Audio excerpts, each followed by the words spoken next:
В общем, не знаю, как это объяснить. Но теперь в этой комнате живет енот.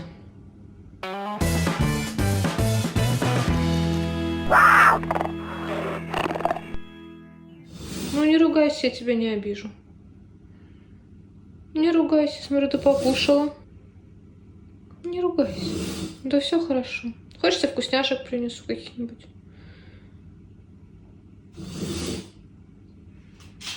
Я тебя не обижу.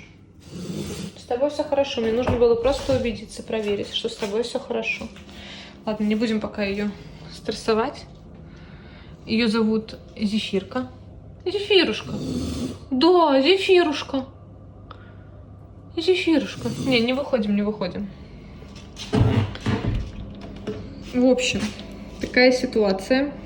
Как я уже много раз отвечала, что еноты не планирую заводить и не планировала. Я довольно-таки спокойно к енотам отношусь.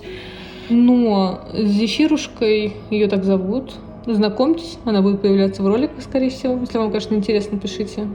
Она не будет взаимодействовать с котами. По крайней мере, в ближайшие несколько месяцев точно. Она сейчас будет адаптироваться. Так что пишите, интересно вам про нее смотреть или нет. Как она адаптируется. Обратите внимание на ее зад, я сейчас все расскажу. Это енот, полоскун. Подогнала мне его, как всегда, Ксюша. Только и у нее такие подгончики. Им их привезли в центр реабилитации, отдали 2 месяца назад. Он гулял постоянно по садоводству, попрошайничал еду. Ну, то есть это явно был чей-то енот. Он либо убежал, и люди его просто не искали искать, либо это она девочка. Либо ее просто выпустили на улицу. Я не знаю, как это объяснить, как вообще это могло произойти, потому что нашли ее в Ленобласти. В Ленобласти у нас не водятся еноты, только интеллигентные собаки. Это енот-полоскун. Совсем другое дело. Вот, поэтому она явно была чья-то. Как вы видите, она на меня только рычит, не кидается. То есть дикий енот бы, конечно же, кидался. Это просто рычит. Она меня не знает еще. Ей страшно, все понятно. Вот, она гуляла по садоводству, и в садоводстве ее отловили и привезли в центр реабилитации. Дальше уже ей делали разные анализы, рентген и все остальное. Было непонятно вначале, почему она странно довольно-таки задней лапой перебирает. У нее когда-то давно, видимо, был перелом таза, и он неправильно сросся, поэтому она, в отличие от нормальных обычных енотов, она не может высоко ползать, то есть она не может заднюю лапу отодвигать правильно. Вот, поэтому она с переломанным тазом, но уже который сросся. Вот, судя по зубам, у нее зубы прям очень сильно сточенные. Ну, это говорит только о том, что... Во-первых, непонятно, кстати, почему у нее так сильно они сточены, потому что она не питается натуралкой, она ест только корм. Видимо, до этого ее кормили только сухим кормом, натуральные корма ей не давали, потому что она не берет ничего из натуральных кормов. А зубы у нее сточены. Но это, во-первых, говорит о ее возрасте, потому что она явно старенькая уже. Сивен, к сожалению, не успел достроиться. Ну, я думаю, стройка там еще будет долго продолжаться. Теплых вольеров нет. Зиму она пережить в вольере холодном не может просто в будке. Для этого нужно несколько енотов.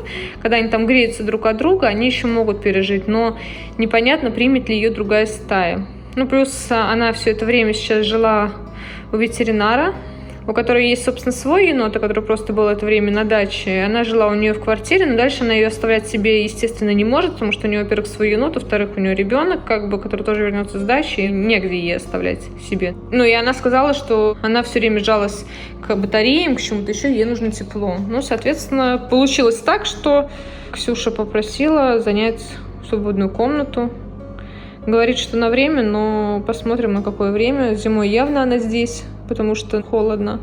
А те, кто вроде как изначально отловили, к кому обращались, кто занимается енотами, там волонтеры, они обещали найти ей руки, но что-то так и не нашли.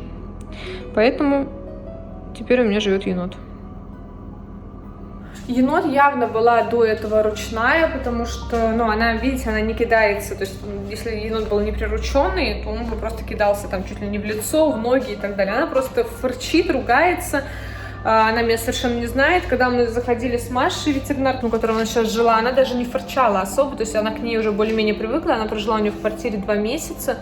И она сказала, что она даже стала как-то, спокойно, то есть она перестала к ней фырчать, даже иногда стала к ней подходить, ей стало интересно, то есть, в принципе, она стала проявлять интерес даже, получается, к человеку, Но, естественно, во-первых, мало времени прошло, во-вторых, она не может себе оставить, она в квартире, он к ней попал чисто потому, что вот тоже знакомый с Ксюшей, ей как бы второй енот не нужен.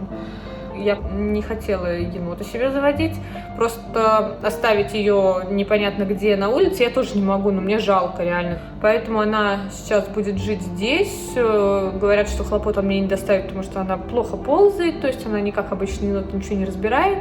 Плюс ест только сухой корм. Я, конечно, буду все равно по чуть-чуть предлагать натуралку, потому что, ну, конечно, полезнее натуральные корма. Хотя бы, там, не знаю, фрукты, что-то буду ей давать. Вот, но посмотрим. Естественно, лучше было бы, если бы все-таки тогда для нее нашли какие-то руки, ну, постоянные, потому что если ей, думаю, заниматься и прям много времени с ней проводить, то она будет довольно-таки адекватна. Легла, спит. То она будет довольно-таки адекватна, но у меня нет столько времени с ней проводить. Плюс, ну, с ребенком я ее объяснить не могу, потому что откуда я знаю, как она реагирует на ребенка, вообще это как бы еноты небезопасно. Здесь ей предостаточно места, на самом деле.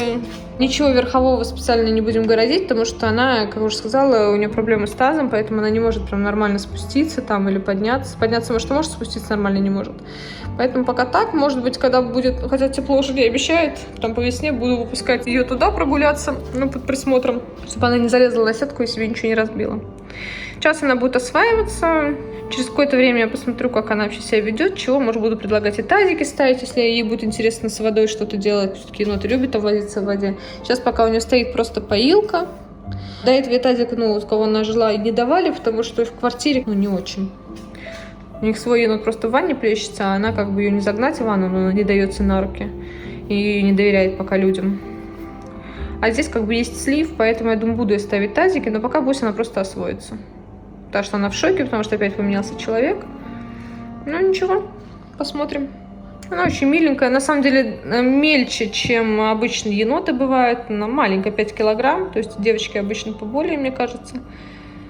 Ну, ничего страшного. В общем, как-то так. Принимайте. Любить, не любить, вам решать. Тут я даже просить не буду. Пишите в комментариях, хотите увидеть про нее что-то или нет.